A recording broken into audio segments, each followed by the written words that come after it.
وہی تو ہے جس نے سورج کو خوب روشن اور چاند کو بھی منور بنایا اور چاند کی منزلیں مقرر کی تاکہ تم برسوں کا شمار اور کاموں کا حساب معلوم کرو۔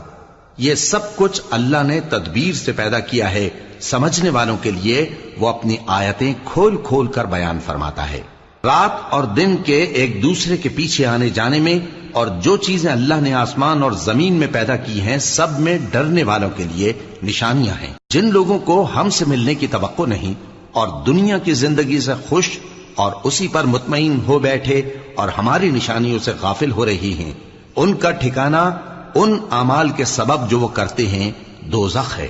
اور جو لوگ ایمان لائے اور نیک کام کرتے رہے ان کو ان کا پروردگار ان کے ایمان کی وجہ سے جنتوں میں پہنچا دے گا، ان کے نیچے نعمت کے باغوں میں نہریں بہ رہی ہوں گی۔ جب وہ ان میں ان کی نعمتوں کو دیکھیں گے تو بے ساختہ کہیں گے